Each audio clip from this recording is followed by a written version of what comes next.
I am 100% a solo content creator, and in the last 2 years, I grew a channel from 6,000 subscribers to 121,000. And I launched a video podcast during that time that gets tens of thousands of views every month. And it's just me sitting in this room. No editor, no film crew, it's just me. And that can be difficult, especially when you're trying to create high quality content consistently and grow an audience. So in this video, I want to share some of the tools and strategies I've used to grow these channels over the last couple of years. And I'm going to share some AI tools that can help multiply your efforts and make it seem like you've hired an editor, but you're just using better tools. And before we get into all of that, number one, consistency is key.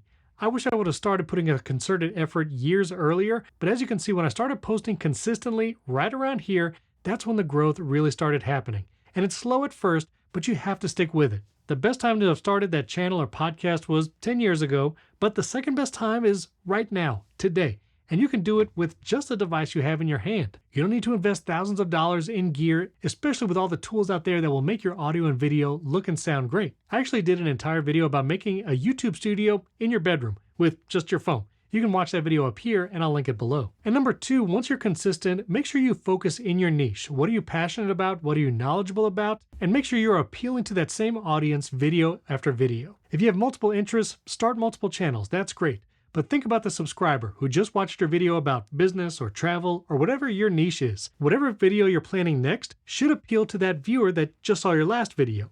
So if you're mixing topics like travel and beauty and vlogging, that's going to make it harder for people to subscribe and follow along. So be consistent, stick to your niche, and if you need some inspiration on videos that your audience is interested in your YouTube studio, go over to the Analytics tab.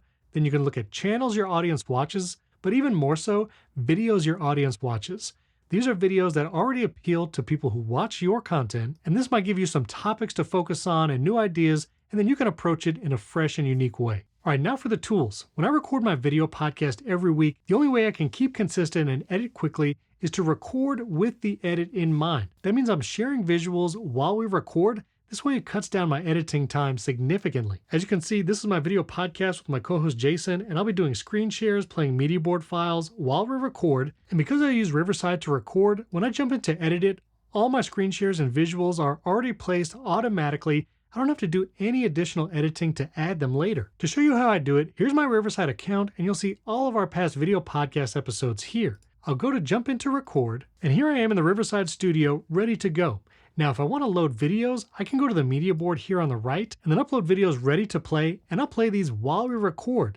This way, it's already in the editor, we can still comment over it, and it'll be put together automatically. But what I do even more often is share my screen. A lot of times we talk about news or other current events, and so I'll use the share tool down here, share screen, and then you can choose other tabs, a full window, or if you have a secondary display, you can show that too. This would be great for tutorial style videos as well. I'll go in and share an individual tab. And a great new feature in Riverside is actually our picture-in-picture recording tool. Now, when I share my screen or a tab in the browser, I actually get this preview overlaid. I can navigate the screen share, click around, do whatever I would like, even play video clips here in the browser, and I can still keep an eye on my own video, any co-hosts or guests, and I can stop the screen share and make sure I'm still recording in that bottom left corner. Then when I click stop sharing, I'll automatically be brought back to the Riverside studio.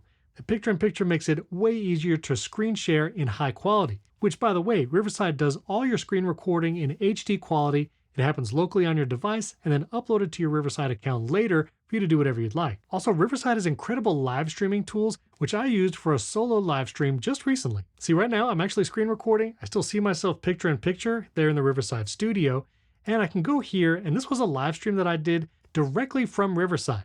And Riverside allows me to multi-stream to YouTube, LinkedIn, Facebook, and multiple destinations, even via RTMP, which includes Instagram. And the live chat over here actually gets brought into the Riverside studio where I can see and respond to it in one place. Makes it way easier to manage those multiple live streams as a solo creator. Plus, I was live streaming in 1080p quality, which you can do from Riverside and the Live Studio add-on. And I also know it was being recorded so I can repurpose this live stream later. I live streamed for over an hour and it went great. If you want to learn more about our live streaming tools, I did an entire 20-minute masterclass going through every detail like live stream layouts, having remote guests, and more. You can check out that video here, and I'll link it down in the description. So that's recording with the edit in mind. Then once you're done recording, you need to develop a seamless editing workflow. What is the process that you do every week or every video where you can get in the habit and then focus more on the content you're trying to put in to the videos and podcasts. For instance, once we're done editing our video podcast, my flow is going in, jumping into the Riverside editor, and then there are multiple AI editing tools built into Riverside that helps me expedite the process. Set Pace lets me remove all silences. I can go super fast, like for a vertical reel. I typically do balanced for a full podcast episode. One click and that's done. I can apply smooth speech to remove filler words and unwanted sounds. One click. Magic Mute will mute a person's track when they're not speaking, helps cut down on background noise. And if someone recorded with like a built-in microphone on their laptop or iPhone, you can apply Magic Audio and they'll sound studio quality. And then the one feature that saves me tons of time is Smart Scenes. When I apply Smart Scenes, Riverside will focus on the active speaker full screen and then switch to have you and your remote guest on screen during those in-between moments or when there's laughter and crosstalk. This way you basically have a multicam edit with a single click here in Riverside. If I preview this video, you'll see it's focusing on both of us, and then it'll switch back and forth to the active speaker. Now it's focusing on my co-host, and then it will go back to the two of us, and Riverside did that automatically. And because I recorded with the end in mind, any screen shares will automatically be shown here in the editor. I don't have to switch back and forth at all. And then it'll go back to focusing on the active speaker, focusing on both of us, and that was all done in seconds with our Smart Scenes. Now, part of my flow is I end every episode by saying, see you next week. And because you get a full transcript every time you record with Riverside, I can search that transcript here. Well, this time I actually said catch you next time, so I'll just quickly search for that. And that's the end of the episode. Now I can just zoom in on the timeline, split the sections, delete everything after that, and I've already made the end point for this episode. In the same way, I can go to the beginning during the intro, and if I ever messed up, like right here, I can edit via transcript. I'll just select the text, click the trash can, and I've edited my video and audio content. Once I've used the AI tools and edited any small changes that I wanted to make, then I'll go to the auto-generated chapter markers, which Riverside does this with every recording. I'll make sure they say what I want, maybe move them around to the start and end point, and then I can copy those chapters, and I use those in my YouTube video description. This way, when someone's watching our podcast, they can go to the chapters, and they'll see all these chapters that were auto-generated by Riverside.